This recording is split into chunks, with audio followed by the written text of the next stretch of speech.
paano i-adjust ang screen timeout ng ating Vivo Y04. Okay? Paano nga ba? Okay, you'll have to do is punta lang kayo dito sa settings.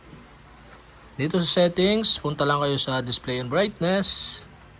At sa display and brightness, so dito makikita nyo na yung screen timeout. So nakaset siya sa 30 seconds. So pag hindi nyo napindot ng 30 seconds, so magbablock ang ating screen. So set natin ng medyo matagal. Tap na natin itong screen timeout. At iset natin mga 5 minutes yan. Para medyo matagal. Bago siya mag-block or mag-off yung screen.